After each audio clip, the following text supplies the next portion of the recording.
Hello and welcome to the Sideline Live podcast.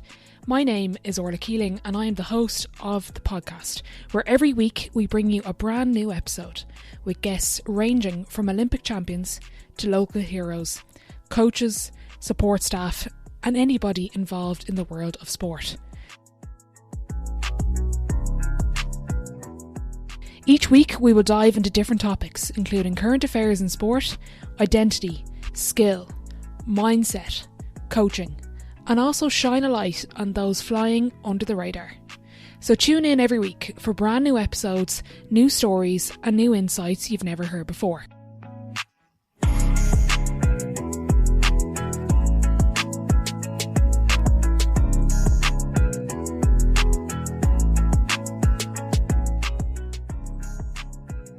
Okay, delighted to be joined by multiple Paralympic gold medalist, 19 years unbeaten, and the Usain Bolt of the Paralympics is what you've been known as, Jason, but also most importantly, Dancing with the Stars champion.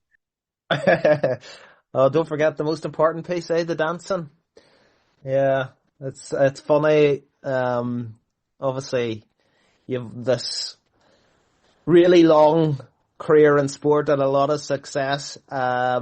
But there are some people that have seen you on a dance show for 11 weeks and know you as a dancer rather than a runner. But sure, that's the way reality TV goes, isn't it? Totally. How do you find now being in the spotlight of people knowing you as a dancer, not as, the post-athletics career? How do you find that? I think what's been good about it is reaching a completely new audience, and sometimes it's in reaching a new audience that they become more aware of you and what you achieved in sport. Obviously Dancing with the Stars is, I think it's one of the highest watched TV shows in Ireland, other than some of the international sporting events. So it's a massive reach, and I think that's again, I don't look too much at somebody seeing me on TV for 11 weeks on a dancing show. I just kind of laugh at that piece, but I think it's been a nice kind of vehicle, and especially last year in the year of the Games, of just opening awareness around para sport. And I think that's a piece for para sport in general, just needs and continues to need, is building awareness around it. One of the things that I did a bit of research before you came on and listened to a couple of podcasts that you did, and after all the accolades I just mentioned, that very nearly didn't happen. You nearly didn't step into athletics. Yeah, and I actually stepped into athletics when I was about 15. So often, in sports that is regarded as fairly late. Now, that being said, I did other sports, football, etc., rugby, and I was fast. So I was always somebody who had a somewhat of a natural talent at running fast, just wasn't necessarily in athletics itself. But it was a school teacher who really seen the potential, encouraged me to go. Wasn't really that interested in going, but told her if she'd come back with information I would go along, hoping she wouldn't. But she did come back with the information, and from there I went along. And when I look back now, just that one moment of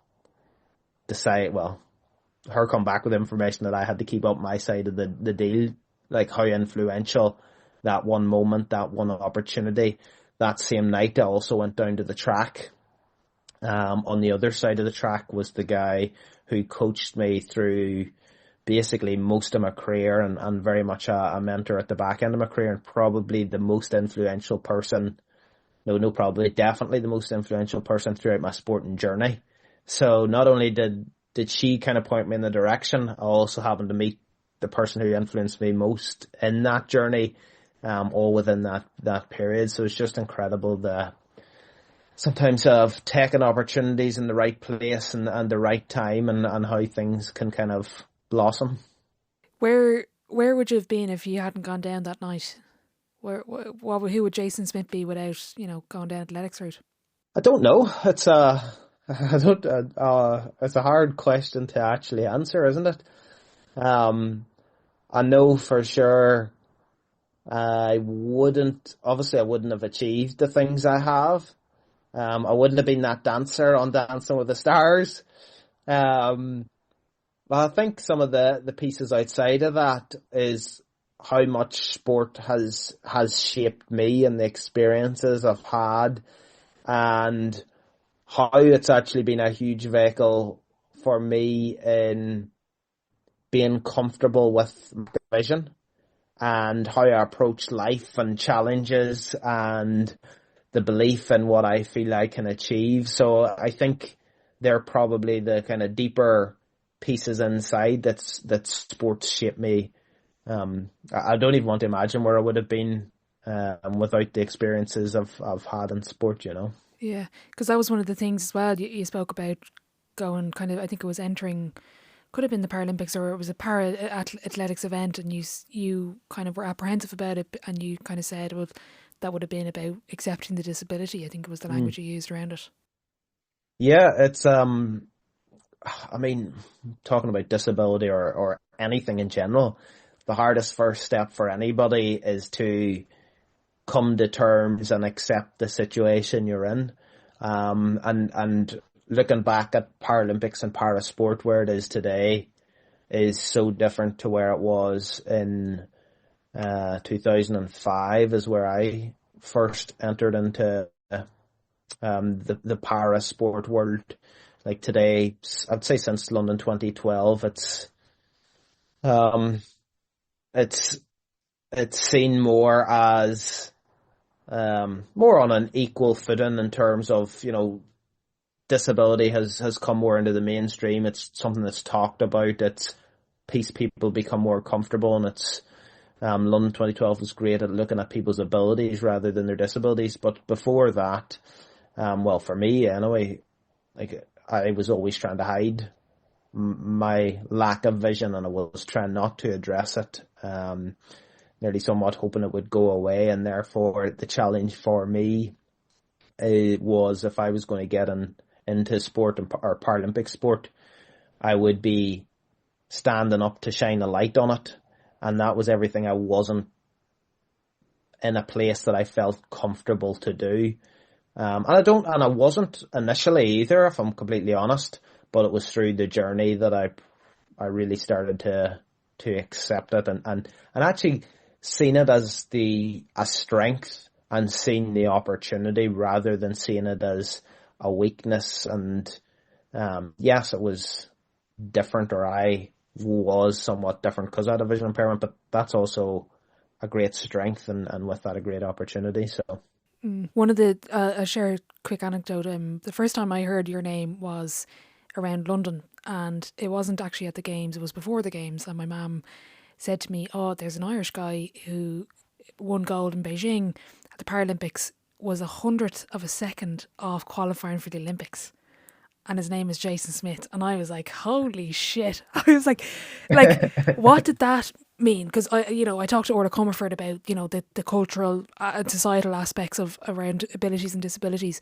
but like to nearly qualify for the Olympic Games as a legally blind athlete, talk us through that. Yeah, and that was something for me through a lot of my career I was striving to do. So I narrowly missed out in the Olympics. It was 400ths of a second.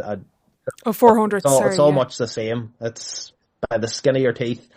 I had qualified and competed at the World Championships the year before. So again, this is not para, and I competed at a number of European Championships.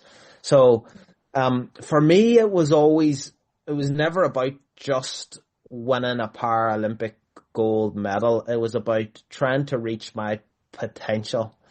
And it was trying to achieve things that others wouldn't achieve. So, like, right there, we talk about it.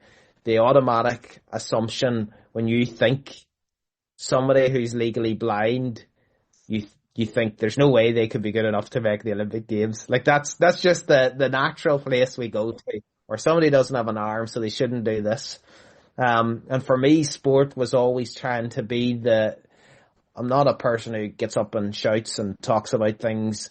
I'm somebody who likes to do it and show it in my actions. And sport was really challenging what people thought or think is possible. And to be honest, that was a kind of, obviously we talked about dancing. That was an angle of why I wanted to do the dancing too, is how do you challenge the kind of societal norms, and like I was probably one of the pieces looking back that I was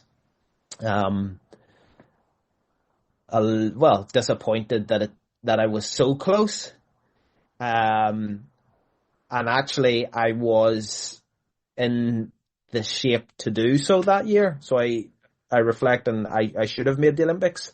So my second race of the season was where I ran this time was 10.22 seconds, and the standard was 10.18 seconds. And again, in sport, your second race is never your quickest race of the season, so you're kind of you're building up through it. But it was a huge lesson. Obviously, is the more I wanted it, the more I tried to force it and make it happen, the more I would make mistakes and the slower I would run. And that ultimately was what stopped me from making it. And it was a piece probably myself trying to deal with the expectation and the pressure I put on myself. Now, I took some of those learnings later on in my career, and sometimes it's through those difficult moments that you learn more about yourself and how to deal with difficult situations. When you speak about, you've prompted two questions there, but I'll go down this route first. Wanting something but not forcing it. How do you find that balance, that sweet spot? It's a hard one, isn't it? And again, reflecting on a 100-meter sprinter here, is like you want to give everything. So when you think of giving everything, max effort, you think about nearly tensing up and tightening up and really trying to muscle and force it, where there's nearly a flow that you're that you're searching for. And it's such a hard one to describe, and it's nearly a feeling that kind of happens. I don't know how to describe that kind of flow state, but it is relaxed but aggressive. It was the kind of challenge. I can't even remember what you initially asked me at the start of the question. That's okay. No, I was just saying about balancing wanting something so much and not forcing it. But the flow state is that's a great point of it as well. Yeah, and that looks and feels different to me than it does to you. And that's sometimes the challenge of it, isn't it? Is you're trying to feel it, but it is such a fine line that you're trying to get in. The more you're thinking about it and you're overthinking it, then you're not quite in that right place. It's probably where I was. Then you're trying to force things to happen, where it's a kind of state where it kind of comes and moves. Sorry, I'm running in circles here. Yeah, flow state's right. No, not at all. Not at all. No, yeah, no. But an athlete said it before. I forget who it was about flow state. When you realize you're in it, you nearly take yourself out of it because you're like, oh, I'm in the flow state, and then it's like it's gone. So it's kind of this like nearly like Zen. Just I don't know. Even I had Jeremy Lyons on. He was talking about Eamon Coughlin. Said he was nearly in like a matrix when he ran one race, and it was like it's very hard to describe. Is that basically what you're saying? And you might find it to that extent a handful of times, or even a career, or one season, then nothing like. So it is. It's it's a hard one to kind of put your finger on it. How many times did you experience it in your career? It's a good question. Don't know the answer. I haven't thought about it. Like, would it be every big race, or is it even more fleeting than that? No, I wouldn't say it's every big race at all. And sometimes the challenge for people is you're not finding it at the big races. Do you know?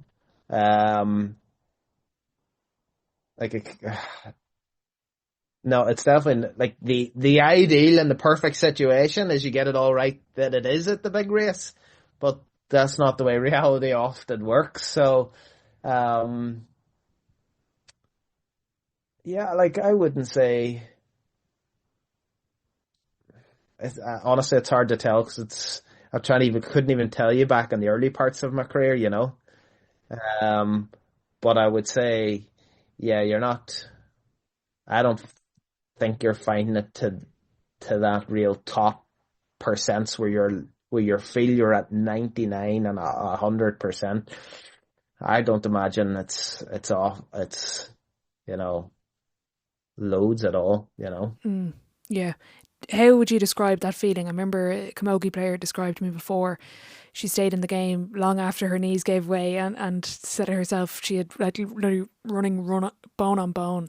And she said, I was doing it for that feeling of freedom, even for 20 minutes. Is it just that absolute freedom of just do whatever I want and just the flow of the matrix, as Eamon said? Yeah, and again, I think it depends on what level you're talking at here. If you're talking right into the max percents of performing at a competition, you're not often in there. But if you're talking about just the flow of maybe training and competing and feeling in this maybe 95 to 100%, where a lot of people in their life don't necessarily go into, you're just kind of working and chugging along. Um, yeah, like I totally get and see that from a sporting perspective, and I probably now look at it and just when I don't do sport to that level and how incredible it is to be part of that and the way you feel and operate and the impact then it has on the rest of your life and everything else you do. It's certainly, I think, a lot of times sports people at a high level you'd probably take for granted in those moments. How do you find it now, being in sport and, having that competitive switch? And, it's not the bigger moments that you're probably used to, and maybe pairing it back even to like the dancing. How do you stay competitive in that when it's not a big race with a medal on the line? Yeah, I've definitely found it difficult, if I'm honest. Even though I'm still working within sport, it feels like I'm a million miles away from sport that I was actually participating in. It was actually one of the things I somewhat quite enjoyed about the dancing was you had a week to learn this dance, and when you got to the end of that week, you were on national TV for people to see, and therefore there was this moment where you felt like you had to prepare all week, get things right. You're under pressure to get things right, and then you had to perform. So there was actually elements of that I took me back to this kind of get totally in the zone into what I'm doing that I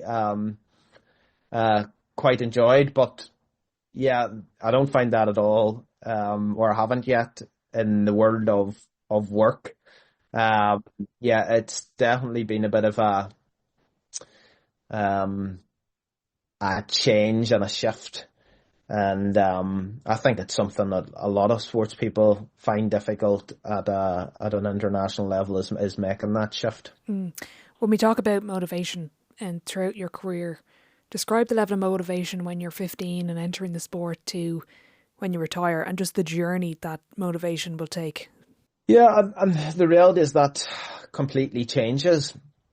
And I think it's important to realize your motivation changes, and your motivation has to change because at, let's say, at early start stages of your career, it may be about trying to win a gold medal, but that's something you're trying to do at the end of your career, but it's not the real motivator, because I think it's a challenge in sport. If you never change what motivates you, then eventually you get complacent and drop off.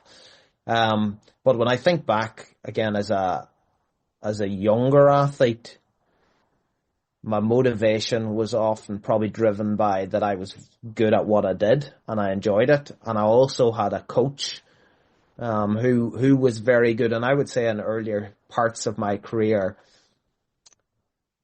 he was the one probably pulling me along.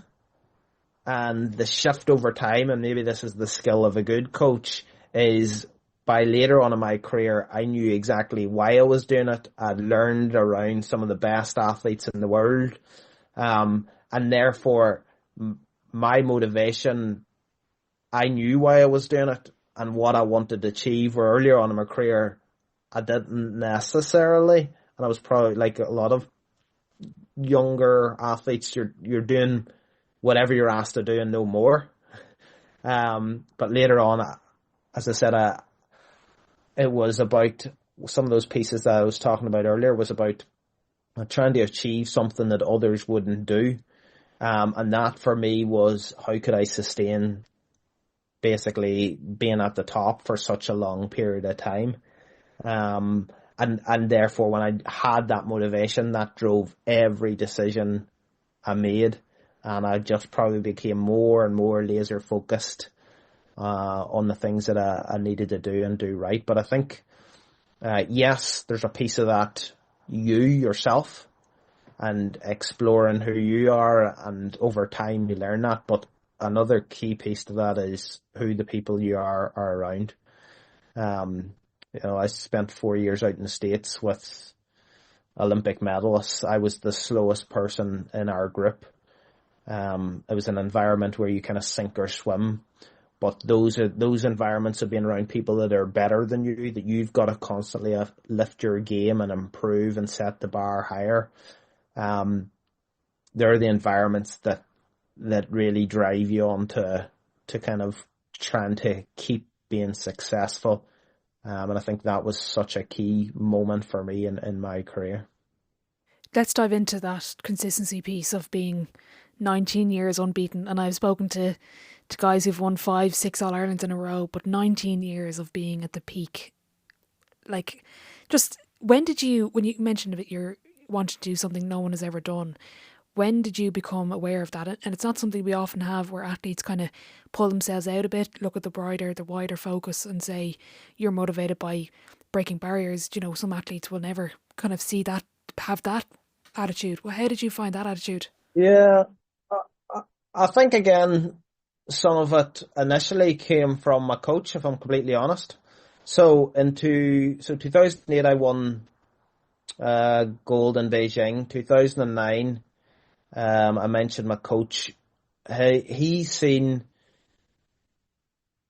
potential for me to make the Olympic Games, which again was something you don't see Paralympic athletes doing. And with that, I talked about, we went to the States in 2009 and lived there for 4 years. So you learn from the people that you're around, and his vision was about me maxing out my potential and being around people that were better than me to really be able to do that. And I think that's where the foundations really started to build. I probably wasn't thinking about it as much through that period, as in I just was trying to run faster. And it wasn't then actually, so in 2013 we had to shift or change directions. Actually, just we were out in the States. His family were back in Ireland. Financially, we were struggling to sustain what we were doing. So it wasn't a relationship piece. It was just circumstances. And it was probably at that point where it became clear to me, of all the things I learned, this is what I'm trying to do and why I'm trying to kind of break down those barriers. And that was trying to make the Olympics. That was the first piece. Well, it was about European Championships, World Championships, the Olympics. They were all things that others didn't do. And then as my career went on, and I picked up an injury and I didn't quite get back up to the level of possibly making the Olympics. It was about how could I sustain the Paralympic. Like, that was the barrier that I was trying to break down. So it's, yeah, it's hard to pinpoint like one moment or one, but it was just through that journey and my coach and myself and where we were at was trying to do things others wouldn't do. And that also meant that you have to make decisions that others aren't willing to make. So like when you think about it, we look at Olympic sport or Paralympic sport, you think of the best in the world. When you want to be the best in the world, that's somewhat extreme. To do that, you can't make decisions that everybody else is willing to make. Otherwise, everybody else, so like, when I look at, even as I said, being out in the States, eating, sleeping, training, when I look at the discipline I had throughout, especially my last years, like, it was way beyond what I'd seen other Paralympic athletes do. And I think it was all those decisions that I made over time that was actually the success to the longevity. And that's often the hard piece, is the small, simple things is where the success lies, consistently doing it. What we often see is success means we stop doing the simple things, we take our eye off the ball, we get a little complacent. But it's those choices you see over time. And you just look at other sports people. Ronaldo, somebody who stands out. You look at him and see the choices he makes is all about his physical, where he is physically in his sport. And what you see then over time is somebody's career is more likely to last longer. So how did you not fall into that trap of getting complacent and skipping the things, the everyday successes that build towards the bigger success? I would say it was around what was your motivation. So your motivation after the first Paralympic Games, if it was to still win a gold medal, that's where you get complacent. So mine from Beijing to London was about making the Olympic Games. If I was able to make the Olympic Games, I knew I was going to win a gold medal. So my goal changed there. 2016. I don't know if I would say 2016 I'd quite made the shift, but it was probably post 2016. It was about, can I go my whole career with winning gold medals? So what's changed there is the reason why you're doing it, and that becomes the hardest thing. Sport's hard to be at the top, but the hardest thing about continuing to be at the top is exactly that. What's the reason? What's the why? What's the purpose in it? Because when push comes to shove, if you don't have the reason why you're doing it, then you don't make the choices you need to make. And then if you're constantly, all you have to do is be taking your eye off the ball or making a decision at a very minimal percent, but when you're doing it regularly enough over a period of time, choices have consequences. Someone gave a great line or asked a great question before around what allows you to be your best and breaking down the big lofty 4-year goals into the everyday. How do you do that? I think, again, it is all around goals there, isn't it? So you've got your long-term goal in this situation might have been, I want to run whatever the time is, and I hope to want to win a gold medal with that in 4 years. So whatever the time you feel takes to do that. Then it was very simple. What does that look like in year 3? What does that look like in year 2? What does that look like year 1? And then from that, when you start digging down into, let's say, the year 1. Again, it's not rocket science. So if I wanted to run at 100% in July, and I had 4-week training blocks, we would simply it's this balance of volume and intensity. So everybody knows you can't be at 100% all year. Impossible. So if I realized if I need to be at 100% in July, I'd probably still need to be at 100% in June. And every block going back, it might have been 98%, 96%, 94%, 89%.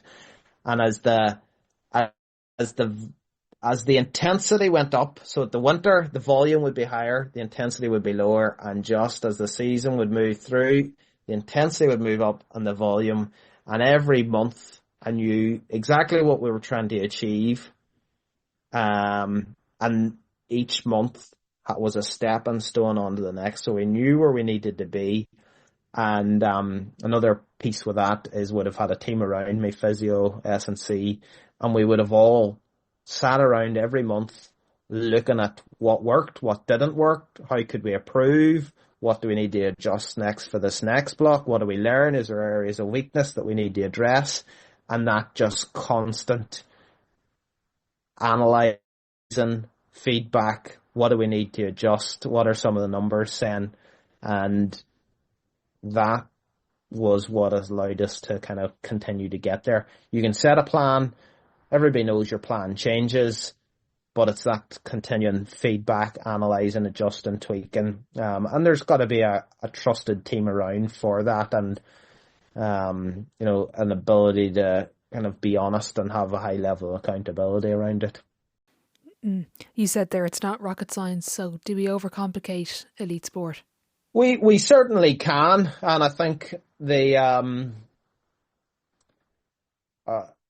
I think what also gets harder nowadays too, when you start adding in so much more data and technology, which is absolutely fabulous as well, but sometimes too much information becomes overkill. What is the key is somewhat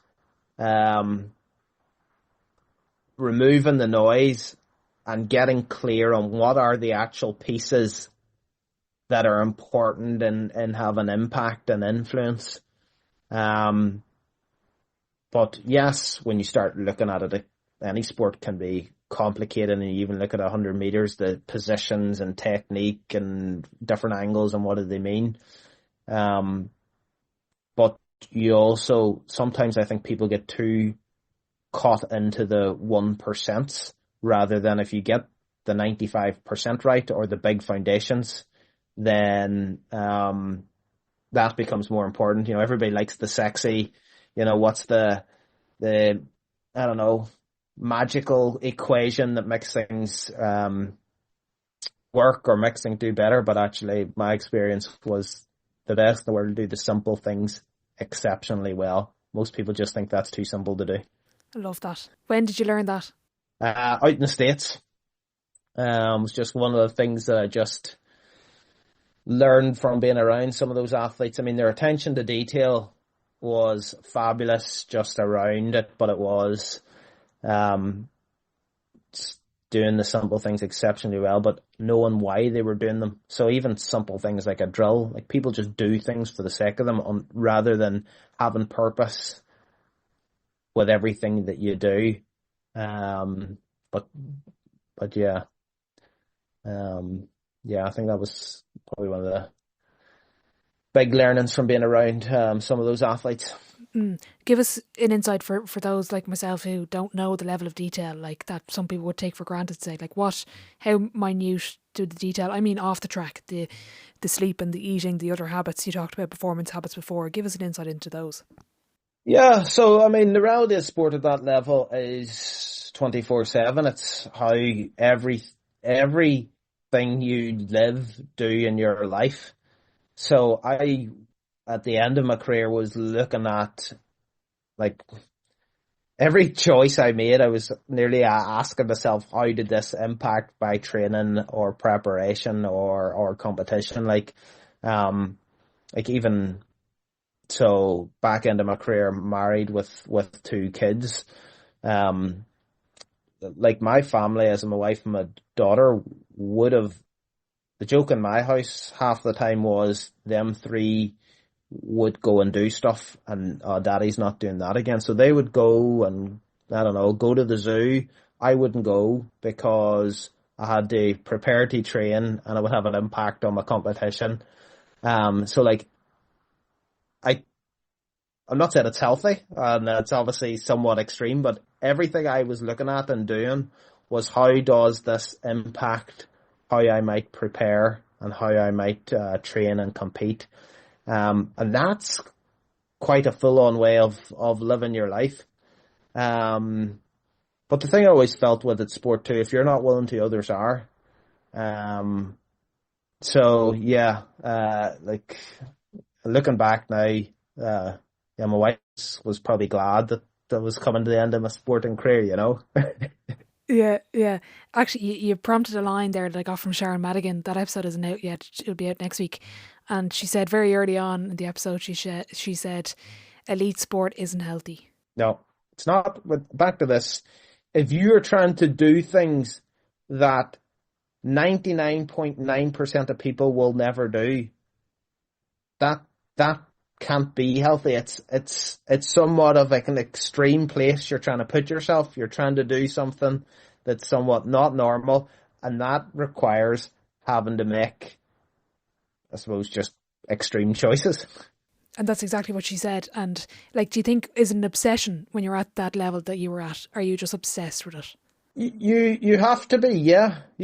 I would say you are. I don't know if it feels like an obsession, but when I reflect back, the fact that I'm thinking constantly about how this impacts me or not means you are obsessed on it, because you don't actually switch off, and a lot of other things in your life just don't get time or attention. Now, for me, it was sport and my family. Anything else, social life, with whatever you want to call things for fun, I didn't do them. I didn't have time for them. I knew sport took up so much. I knew family was my other important piece. Yes, they didn't get the same attention as sport. But yeah, you have, well, you don't have to be, but if you want to be amongst the best, you're going to have to be, and that's often a choice, people have to be willing to make or not. And I think it's sometimes the thing from sport on the outside. People love the idea. You'll see the Olympics on there in the summer, and you'll see, I don't know, somebody winning a medal or challenging in finals, and you think, "Jeez, I'd love to do that." But what people don't realize is, actually, it's not quite as all what you just see on the TV. I think most people wouldn't be willing to do what it actually takes. Brilliant. I love that line. And I spoke to Julianne Russell about this, and like, what advice do you give, let's say, an athlete that's wants to be, a top elite performer, but all their friends don't want to do it, and they feel like they could be missing out on, what a normal teenager or someone in their 20s, like, what advice do you give kids on following their dream and not going with with being a sheep and following everyone else? At that age, you can tell somebody and give them advice, but I think you look at somebody giving you advice, say, yeah, I've heard that advice before, and you go do what you want. But it's very easy to live in seeing the now in that situation, isn't it? And it's only in hindsight, looking back, that you realise, if I reflect on myself, how significant, how far more incredible the experiences, the opportunities, who I've become, how it's shaped me. And actually, all those people that you could have went out with at those school years, at those stages, now probably look at your situation and think that was incredible that they were able to do that and be involved in that. So, yeah, I think for me, it's about, you only have probably one shot at it. And the years in sport, obviously, is at those younger years. And I think you would only regret at least not giving it a proper shot, maybe, yeah, I would feel like I would regret it anyway, For someone that their career spanned for success over 3 decades, do you have any regrets? No regrets. Now, saying that of things that would change, but I think that's normal. Like I talked about not making the Olympics, I think obviously I would go back and I would, knowing what I know now, dealt with the situation slightly different, but I have zero regrets on any of it. I learned so much. I improved. Yes, I feel like it was, like the life of an athlete for such a long period of time can be difficult, as I talked about, just the way you live your life. But there's incredible pieces with that not many people will ever get the opportunity to ever experience. So, no, I have zero regrets at all, and I would do it again. I asked a lot of people this question. I discussed it with Julianne Russell. But when you mentioned the dream, what is the dream? What's the dream now? What was the dream? Or what was like, what is, when we talk about people, people want to reach their dreams, and like, I think the dream is maybe not the medal, it's the dream is actually fulfilling your potential, because your potential was not just one medal, your potential was 4 medals. So like, is the dream, like, what do you define as the dream? Um, yeah, I think what you're saying is exactly it. I mean, it is about how close can you get to your potential. Now, that alone isn't like, if I got my potential and didn't win medals, and I know not everybody has the potential to win medals, then it doesn't feel like I've quite achieved the dream I would want. But maybe that's just because I was in this space of winning medals. But like, I look back at my career, as I say, yes, things I would have done a little different, but I feel like I ran 10.22 seconds. I feel like my potential was at 10.1 seconds, which was in around where the Olympic standard was. So I feel that's probably within that, less than 1%.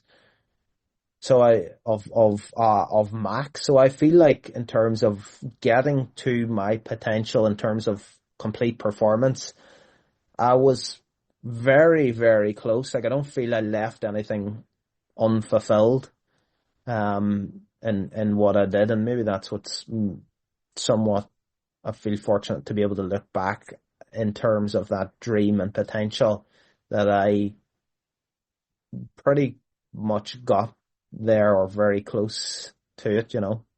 Yeah, I didn't want to lead with the answer that I formed as well, but I said it to Julianne. I think it's about fulfilling your potential Mm. to maybe as close to the max as you can get. You've probably Yep. defined it more. I said to the max, but as close to the max. But that feeling of fulfillment and being able to close the book and say, I did everything I could have possibly done, Yeah, yeah, yeah. and And I got that close. I even feel my last Paralympic Games, I won by 100th of a second. Was a huge piece on that. Like, it was such a difficult year with injuries and issues, and just as the other guy had actually run quicker than me, but the before the games, but to kind of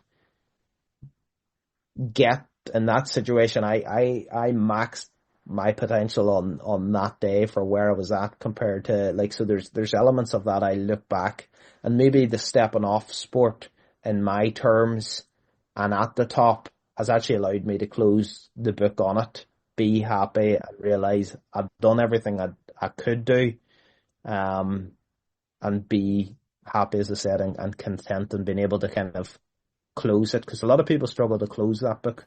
Yeah. How long did it take you to close it? Um, well, like, so I retired, but if you'd asked me 2 months earlier, I was still preparing to compete for the Paris Games. So it all happened very quick. There was an opportunity to step away, and I thought, you know what, you can go at the top. You're getting towards your end of your career. Even if you go to Paris, you've still got the same challenge and problem in a year and a half. So it felt like the right time. So I felt like it was easy. It completely made the right sense, or just sense to do it. Just it was the right thing to do. So I was very happy and content with closing the book. I think what I've found hard is the replacing some of those elements of sport, and some of those elements that made me very good at what I did, to transition, shift them into something beyond sport. That's the challenge I still feel 2 years later. I'm still trying to figure out. Because I was on the floor in RT the day that you were on the panel for the final in the Paralympics, sorry.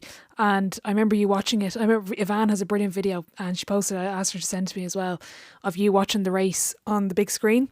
And I remember you watching it there, and I'll share what I felt, but I want to hear what you felt in that moment. Um, I was watching it, and even being at the games, I was completely happy and content with not being in that race. And at the games, and I know other athletes that were at the games who retired since Tokyo, still holding on to pieces. I had felt I had closed it, and I was happy with it, and I could happily sit and watch and not feel like I wanted to be out there.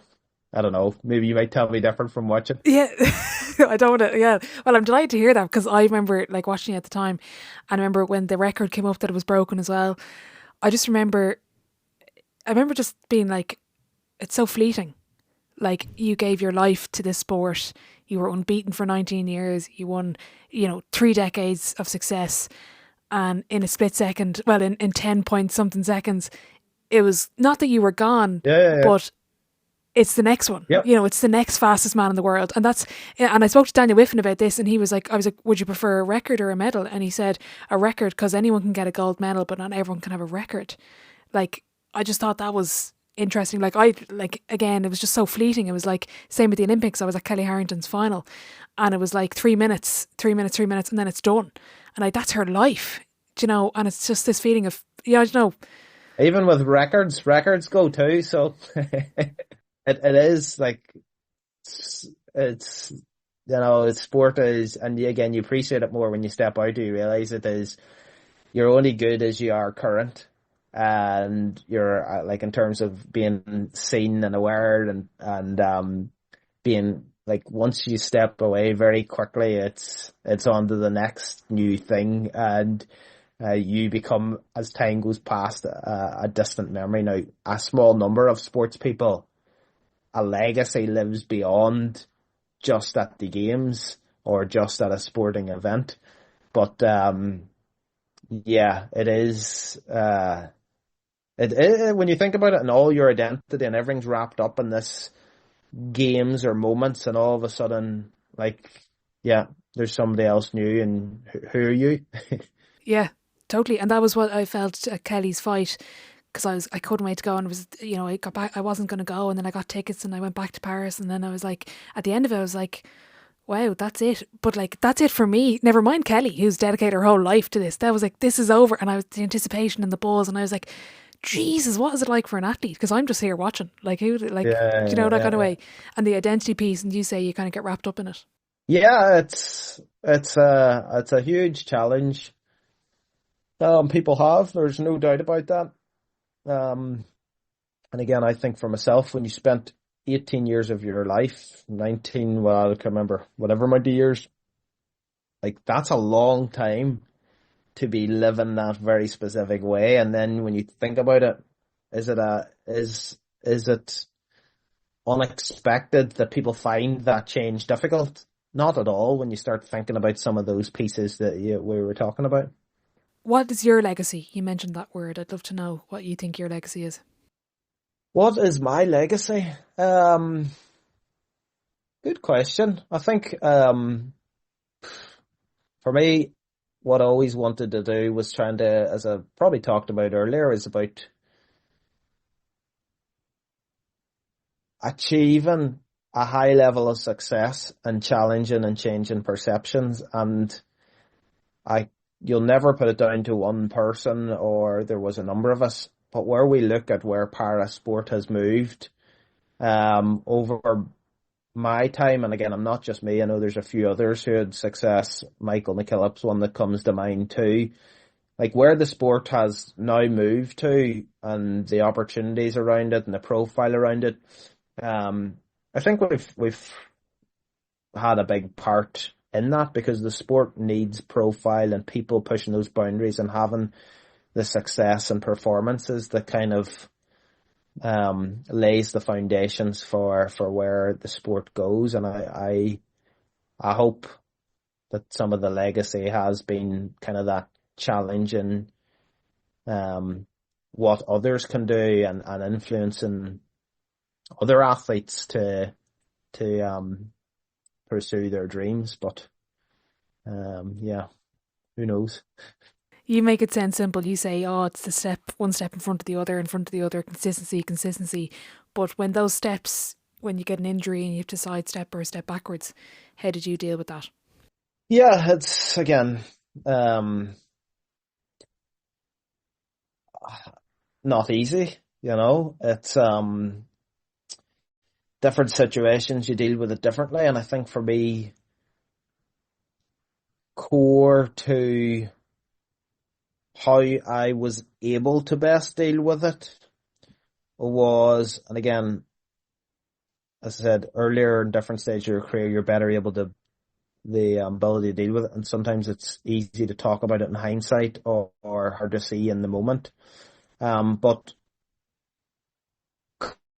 clarity on what I was trying to achieve always kept me focus on what I needed to do. So I could always come back to understanding why I would do it. And I feel like that was something that always kind of helped me. I think back to this point around people. You can never do it on your own. You need people around you that you trust and are able to help you through these processes. Again, a team can be physio, strength and condition. Like, how that team of individuals work is huge to how you deal with those moments, because you need people that are going to help shift your perspective. You need people that are going to sometimes help lift you up when you're struggling with those moments. And then this, again, hard to do, but it's one of the things I always found once I got.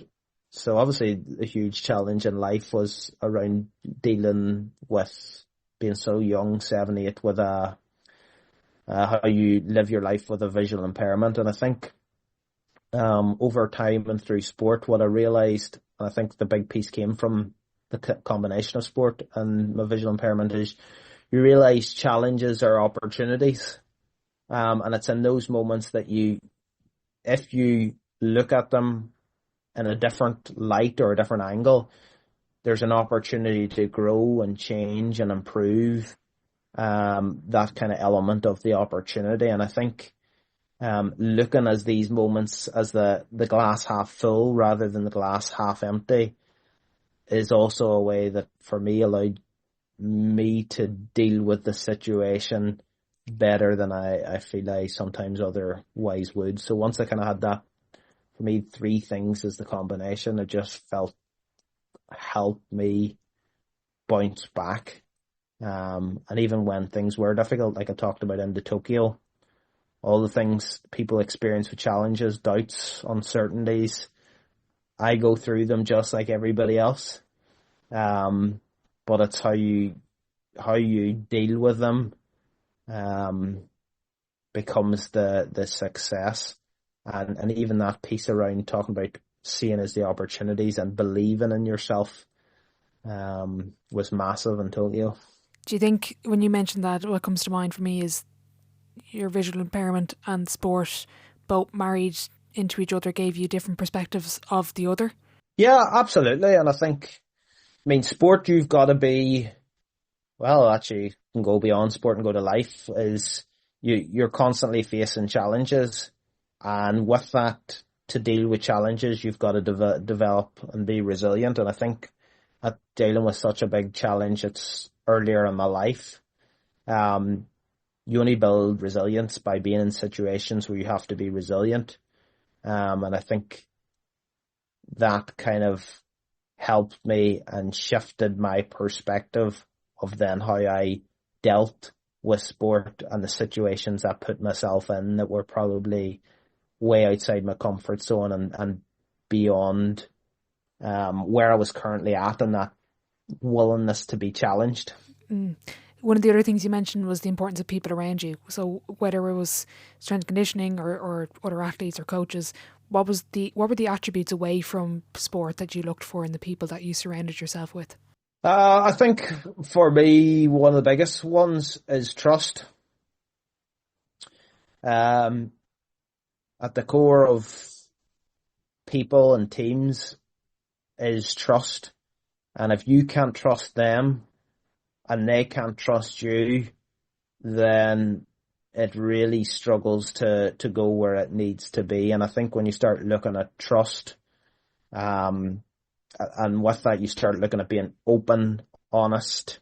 I talked about accountability earlier. But it all hinges on also, as a group, knowing why we're doing something, and that has to be quite clear as well.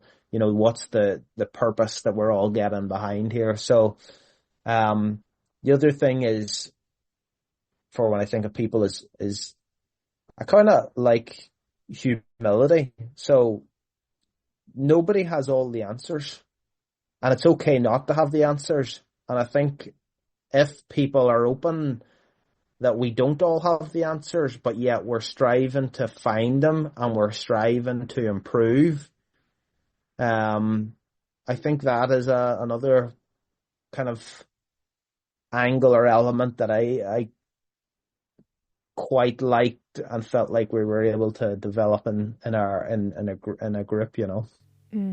When you look at the level that you were at, is it more of a physical or a mental challenge to get to where you were?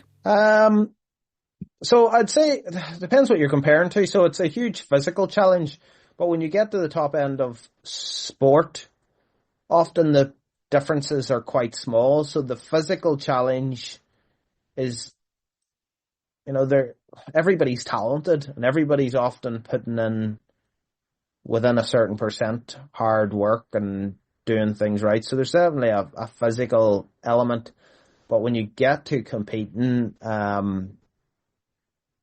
and actually training and how you prepare, because it actually is all driven mentally. So we're all got a physical talent and ability, but the choices we make is driven by our mental desire or our mentality or our motivation. So, yeah, more have talked about it through. I would say it's the mental challenge. You said it before in a podcast about focusing on yourself and taking the track analogy of being in your own lane, and how you don't react to the guy beside you who's get out of the blocks really fast, or you have, and vice versa. Just talk us through the mindset of being in your own lane and finding that inner. Yeah, and again, I think it's reflecting on a career in sport. Earlier in your career, I felt you're always thinking about beating other people and what somebody else is doing, and I want to beat them. And actually, over time, what you realize, the only person you need to beat is yourself, and the only thing that you can influence and control is yourself. And therefore, if you can completely home into the things that you can control and influence, then everything else is irrelevant.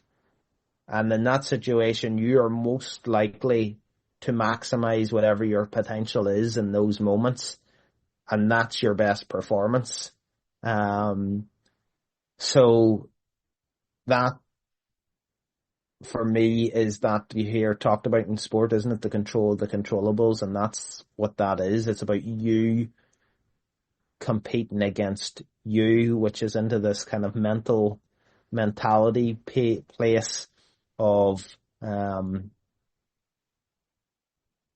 like, as we said, it doesn't matter what the guy in the blocks beside me does. It doesn't matter how quick he gets out ahead of me. It doesn't matter how much noise he's making trying to put people off. The only thing that matters is what you do. And it's, I think the 100 meters probably is quite a good kind of, when you reflect and think about it, it's just in your lane and nothing else. Again, easy to talk about, sometimes hard to do. Yeah. What do you think about in a final when you've got 11 seconds and it's over? Less than 11 seconds. What goes through your head? At what stage? Talk us through the stages. You know this better than me. I'm the general population here. I don't know what goes on.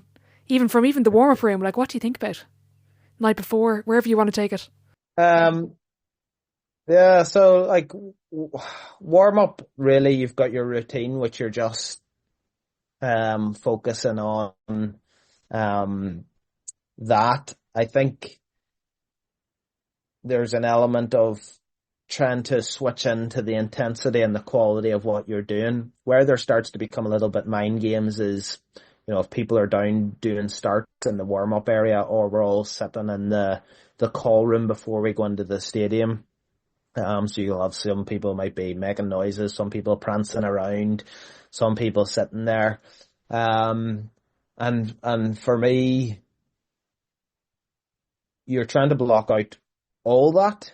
You're trying to block out what everybody else is doing, but yet you're trying to also bring a presence. So people are aware of how I look. and how I act.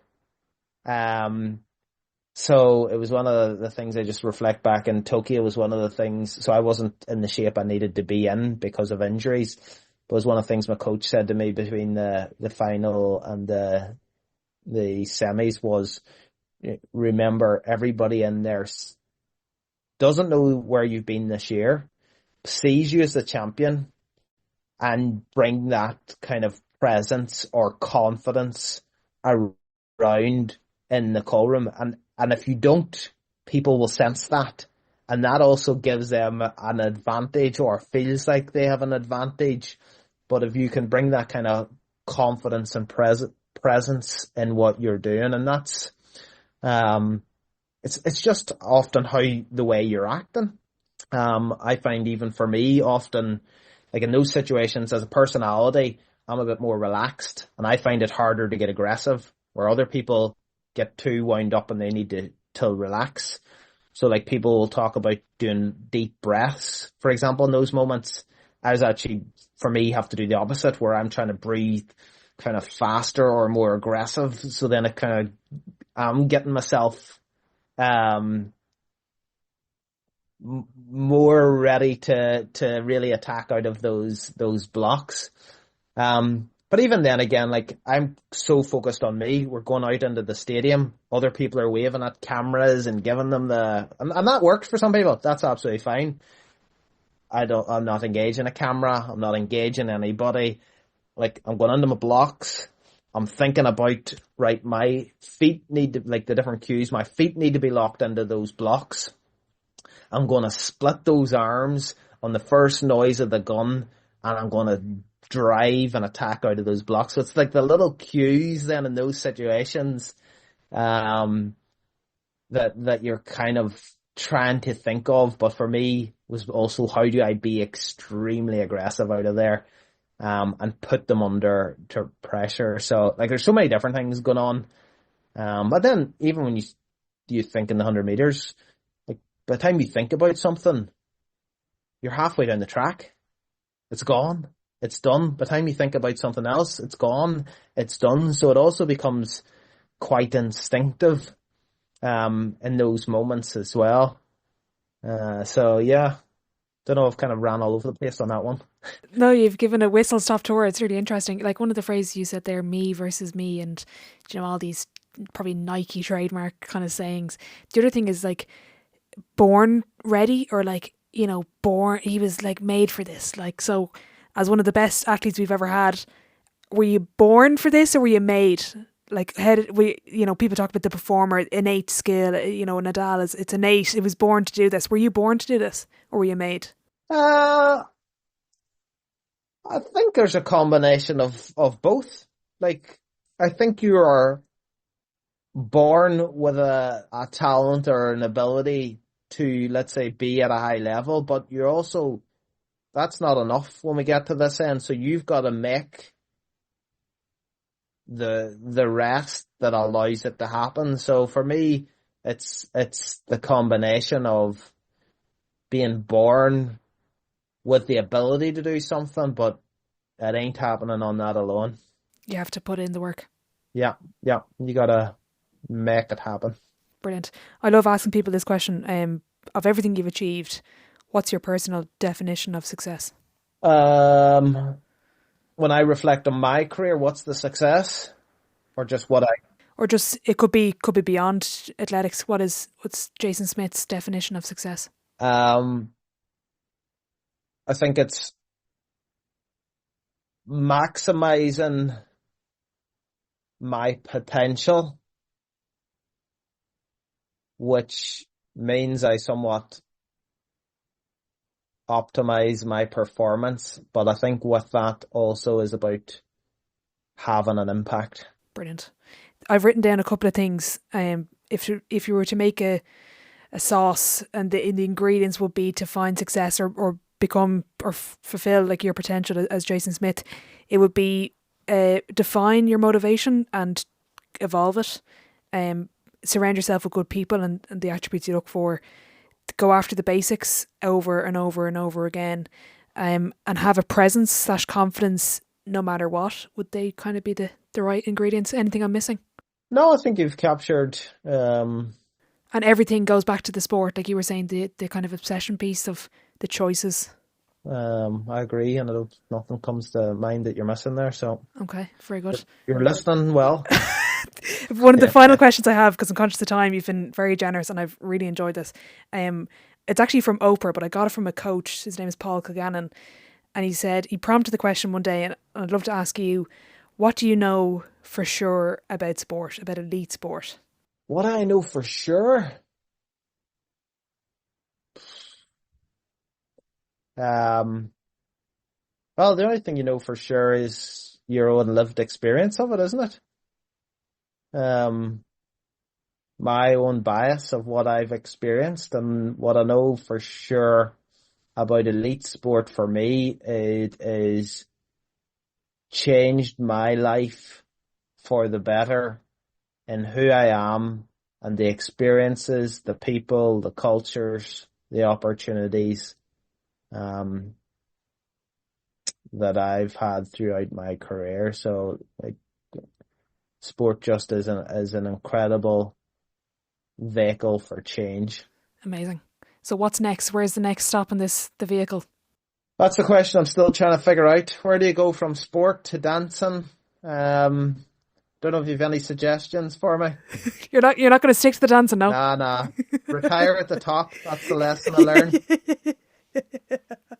I love that. Love it. Come here. I do want to go through the sideline 7, the same 7 questions at the end of every episode. And actually, to answer your question, I think your next step is podcasting. You need to get into that. Podcasting? Podcast and have your own podcast. I think that's the next step. I don't know. We'll have a chat after this. We'll have a chat. But question 1, Jason, what's your favourite quote? Favourite quote?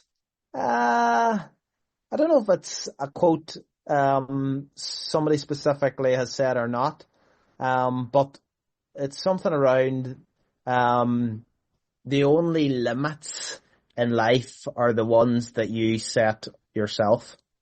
I think it's a quote somebody's, I'm not sure, but it's... I think Johnny Wilkinson, High Performance Podcast, said something about limits. I'll send you the quote. I can't think of it off the top of my head, but it's something around that. Yeah. I think, 100%. I'll send it to you after. I'll probably forget if I don't. Just send me a text. What's the best sporting event you've been to? Pick one as a fan and one as an athlete. Athlete London 2012. As a fan, honestly, I haven't been to any big events as a... Well, that was at the Paralympic Games. I mean, I've been to... I don't know if I have a favourite. Is there anything on the bucket list, maybe? I think a World Cup would be... A World Cup final would be... would be a pretty incredible one to be. I would also love to be at the 100-meter final of the Olympics. Oh, yeah. Yeah, that'd be unreal.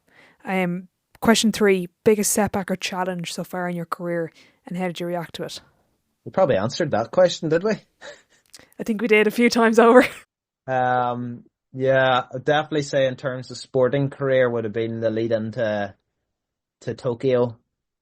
Just the injuries, the doubts, the uncertainties, the new athlete on the scene who had run quicker than me, underprepared, and I kind of talked in that one detail, so we'll not go into that again, but I won the race by 1/100th of a second, so I dealt with it just about well enough. Is that your favourite medal, that one, just because of the back end to it?